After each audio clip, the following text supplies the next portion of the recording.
Hey everybody, it's Lori at Notforgotten Farm. Hello, Floss Tube.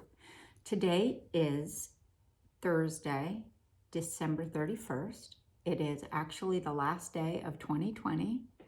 And I thought I would do a recap on my cross-stitch designs that I released over this past year. I'm gonna start with the first one that I did, and it's called Kind Words. Very simple. I finished it into a little pin pillow with some just fabric in the back here, sawdust filled. That is Kind Words. And then the next one that I did is called Lucky Duck. And that's this. I finished it into a padded flat cardboard finish. It's got some nice repro fabric on the back. It's got some mini pom-pom trim from Dames of the Needle. There's a duck and some shamrocks. So this is called Lucky Duck. The next one I did is one that I actually made as a giveaway for our stitch-in, our first stitch-in. And it's called Friend Sheep. Friend Sheep, finished in the hoop. I'm not going to turn this around because I haven't finished the back yet, so. Friend Sheep. The next one I did is Give Bees a Chance. All we are saying is give bees a chance. And Peter made the frame for me, and I really just grunged it up with a bunch of paint and layers and whatnot. Give bees a chance.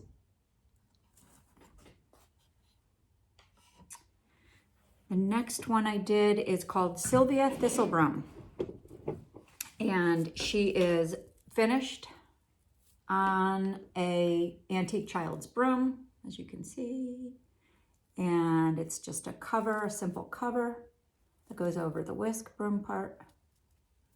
And there's motifs for sewing, her initials, of course, her profile or her silhouette. Sylvia Thistlebroom.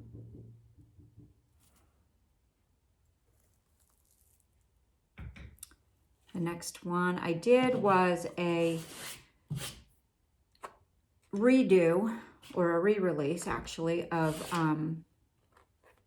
Matilda Hornbuckle. And here she is. I did her over one.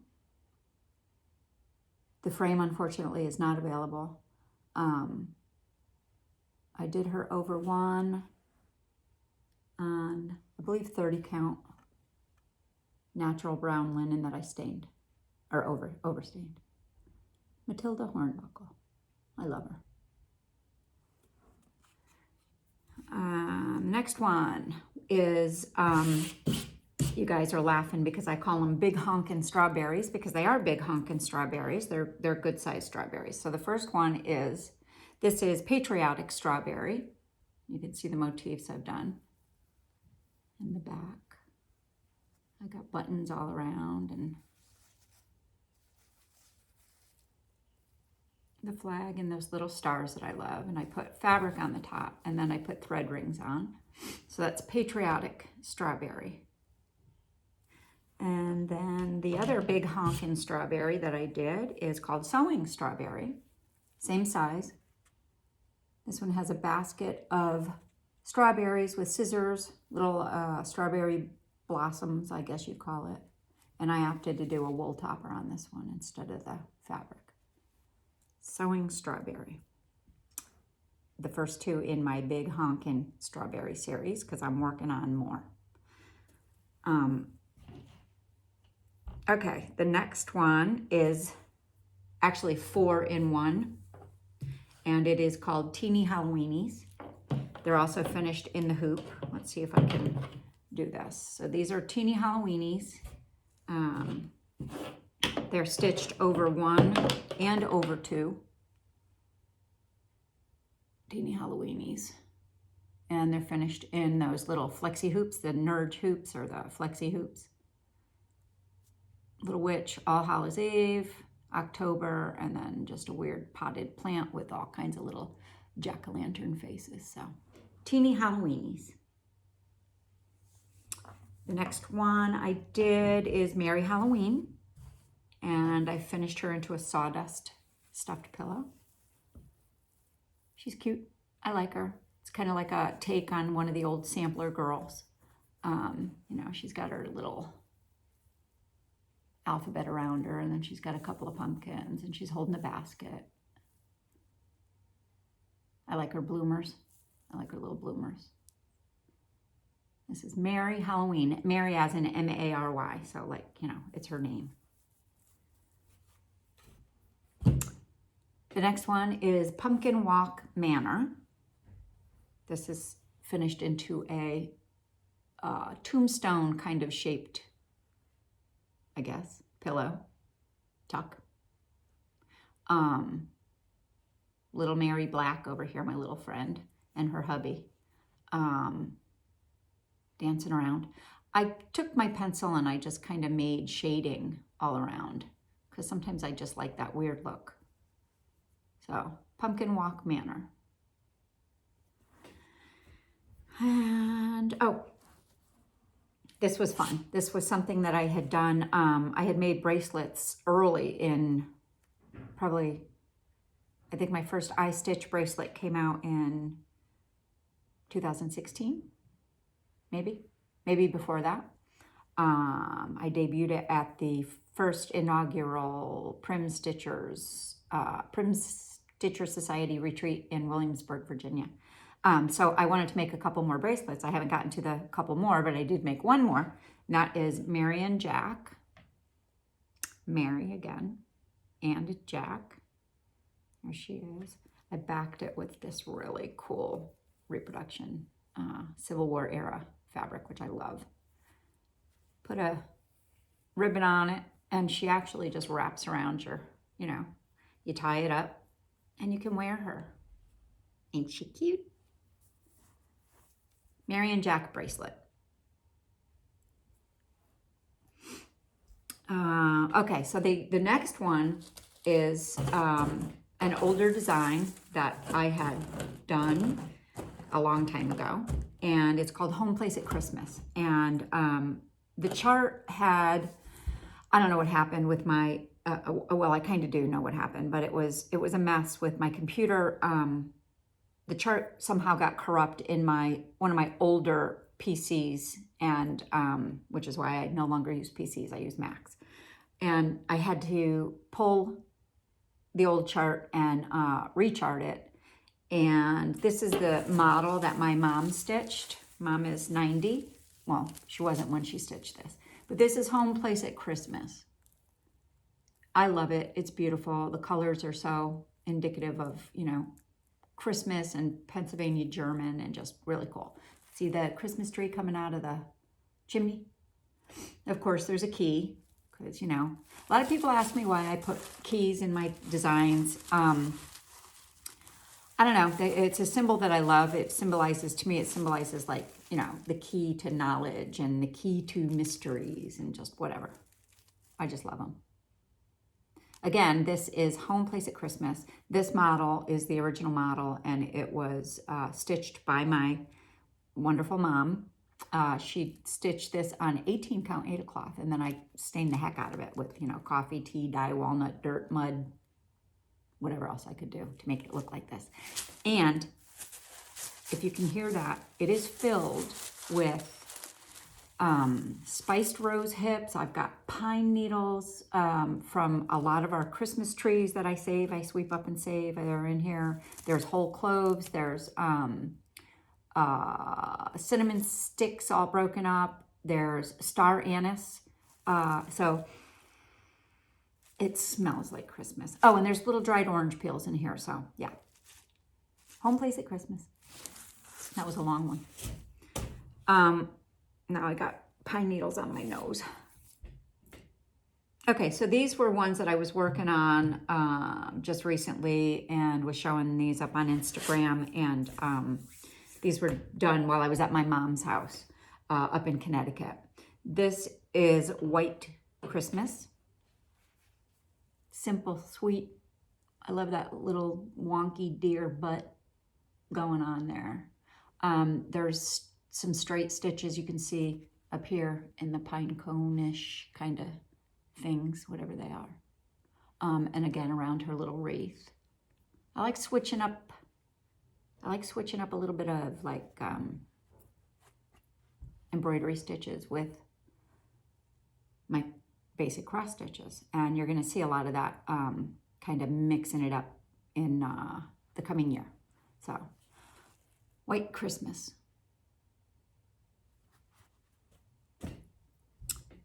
Next is Basket of Cheer. Everybody thinks it's named Good Cheer, but it's not. I named it Basket of Cheer because I'm a difficult person.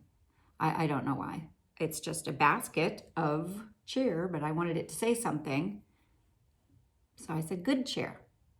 And again, this has a lot of straight stitches. You can see right here. So it's pretty. Pretty, pretty. Basket of Cheer. And the last one for this year, I love it. It was a design that was not in my head until I actually applied my needle and thread to the fabric. And then all of a sudden it just started to design itself. And it's Merriest Yuletide. And that's that. And my tree, I'm in love with my tree. And my bricks on my house. And I finished it again in a padded, flat finish. Stuck a couple rusty pins on the back to hang it up. Because I'm simple like that. Merriest Yuletide. And that caps off my repertoire of cross-stitch designs for the year 2020. And there's a total, which I didn't do, so I'm going to total them up.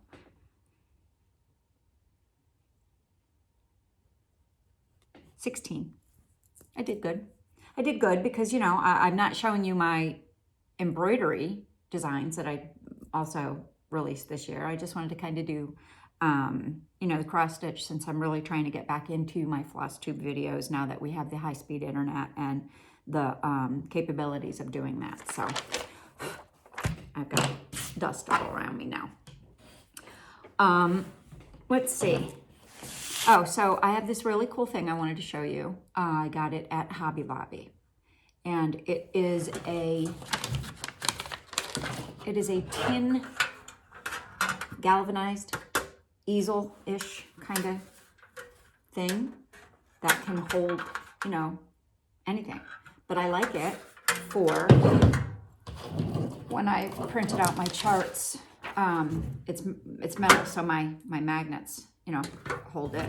And I think it's pretty cool. It's a cool thing. So, and I love cool things. And I love to use cool things and show off cool things and then make my girlfriends go and buy all the cool things. What else? Oh, okay. So with it being the last day of the year 2020, Peter and I are so thankful again. We always say we're thankful because we really, really are, for the kind support, the friendships that we've made over the years. Gosh, you know, for our health. And just, we're always thankful, always thankful. My floss tube community has, and Facebook and Instagram community for, you know, cross stitchers has been super, super supportive this year during our, you know, lockdown business. And my fellow floss tubers, the designers and the stitchers who have mentioned us or have, you know, oh, actually, I watch them too. I subscribe to y'all. So I'm just gonna mention a couple of my favorite floss tubers. So I'm gonna start my list, and that is Valerie at Stitching in the Barn, Tracy Riffle, Hands to Work, Paulette at Plum Street Samplers, sweet little Lori Holt, the boys over at Married with Stitches, They're a hoot. My friend Becky Noland at Lucy Bean. The two crazies, Brenda and the cereal starter. What would we do without you guys? Saltbox Stitcher, pardon me. The gentleman over at Modern Folk Embroidery, which is, his designs are just something else. Dear Sweet Nicola Parkman. My favorite kitty cat lover over at Kitten Stitcher. Log Cabin Stitcher. The other two crazies, Priscilla and Chelsea over at Stitching with the Housewives. And a couple more. Sweet little Liz Matthews over at Hello from Liz Matthews, who, if you don't know, happens to be Kathy Barrick's daughter and super uber talented. Kind sweet little Beth over at Heartstring Samplery. She and I have been friends for a long time. Michelle Bendy Stitchy. My friend Amy at Amy Loves Toads. Vicki over at Stitch and Button. Wonderful needlework project bags and, you know, accessories, bling for your scissors and whatnot. Donna Ray over at Flannel Jammies Farm. And Ebeth, or Elizabeth Toledo, Dames of the Needle. And I'm not purposely trying to leave anybody out. It was like, you know, the list could be so much longer. But I chose just, you know, ones that I really have fun watching and that I stitch to when I watch. So I'm thinking that's it. The little wall behind me has older models hanging. Just something different backdrop here in the studio. Peter bought me a ring light. And if I put my glasses on, you'll be able to see the ring. Can you see the ring on my glasses? I can't see. My glasses are filthy. So that I can do videos a little better for you. I guess that's about it. I don't want to ever wish away a year. But 2020 was kind of an entity in and of itself that has been crazy. It's pulled people together and it's also separated people, unfortunately. We're hoping that 2021 will bring us more friends and keep our health. Just really praying that it's going to be, you know, a great year for everyone all the way around. And if not, we'll muddle through. We'll muddle through together, as we always do. I want to give a shout out to my tribe and tell you girls that I love you very, very much. I don't need to mention names. Y'all know who you are. Even if you don't think you're in my tribe, you're probably in my tribe. Yep.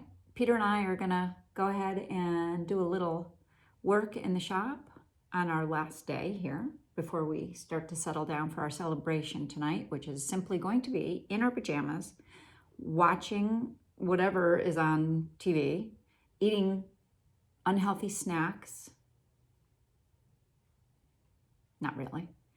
And we're gonna ring in the new year, hopefully, if we can stay awake. Thank you guys. We love you. Come back soon and see me. Bye.